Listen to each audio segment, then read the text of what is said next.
जय श्री गुरुदेव। साथियों, श्रीमद् भगवद गीता में श्री कृष्ण ना जाने कितने श्लोकों में बार बार एक बात दोहराते हैं और वो है अपनी बुद्धि और विवेक का उचित उपयोग करना और अपने कर्मों, शारीरिक और मानसिक दोनों के प्रति सावधान रहना।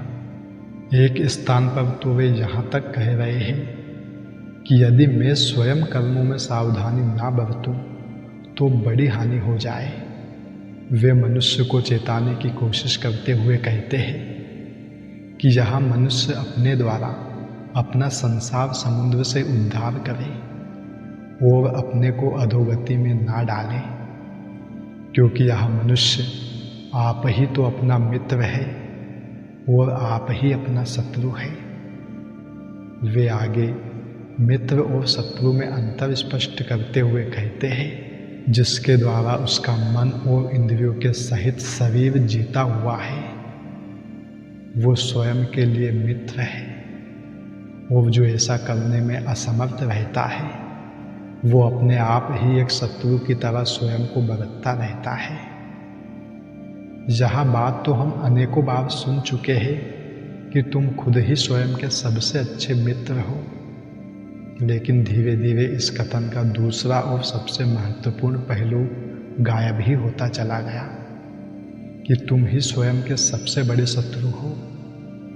ऐसा होने के पीछे अहंकार ही सबसे बड़ा कारण है, क्योंकि अहंकार को जो चीज़ पुष्ट करती हो वो बस उसे ही ग्रहण करता है, बाकी के प्रति बेसुध ही रहता है।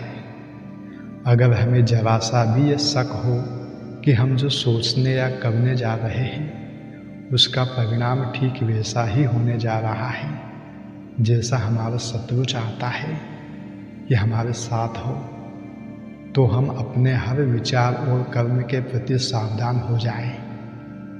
लेकिन अहंकार, खुद को मैं मानने रहने की आदत या बेहोशी के वशीभूत होकर हम अक्सर ऐसा नहीं कर पाते।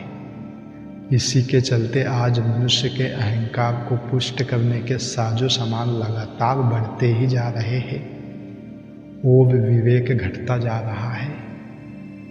यही कारण है कि जीवन में दुख की वृद्धि होने के बाद भी इंसान में वैराग्य देखने को नहीं मिलता, क्योंकि हमारे सचेत ना होने के कारण दुख को भी अहंकार ने अपने आप को जीवित रखने का हथियार बना लिया है।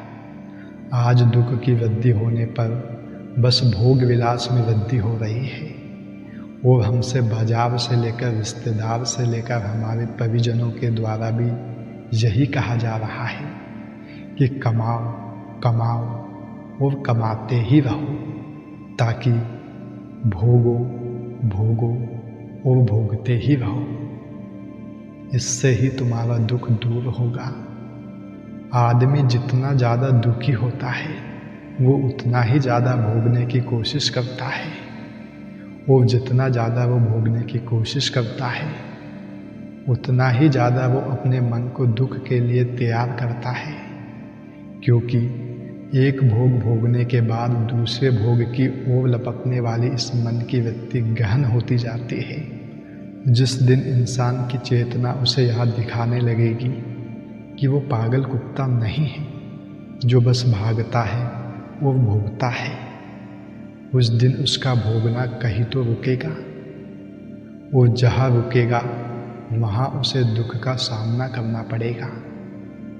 तब उसे याद आएंगे कृष्ण कि हे अर्जुन, अभी तुम जो कर रहे हो, सोच रहे हो, उसमें और कौरवों में कोई अंतर नहीं। तुम्हारी बुद्धि मोह अर्थात दुख से ढक गई है, तुम्हारा विवेक शून्य हो गया है कि हे अर्जुन, अपने इस दुख को सह जाओ और युद्ध करो अपने ही दुख के विरुद्ध। इस भोग और दुख के कुचक्र से निकलने के लिए विवेक का उपयोग करना ही होगा, और उपयोग करने से पहले उसे अपने अंदर जगाना होगा। बिना विवेक के वैराग्य नहीं, और बिना वैराग्य के आनंद आनंद नहीं, और बिना आनंद के जीवन नहीं। वैराग्य का अर्थ सब कुछ छोड़ देना नहीं है। वैराग्य का अर्थ है कि आपने अपने विवेक से जान लिया है कि इस सब कुछ के पीछे क्या है, और अब जब कोई चीज़ आपके मन में डंका बजाती है तो आप उसे सुनकर मुस्कुराते हैं और आगे बढ़ जाते हैं, क्योंकि आप जानते हैं कि ये डंके बहुत पुराने हैं, लेकिन मन में बजते ऐसे हैं जैसे आज की एकदम ताज़ा खबर हो।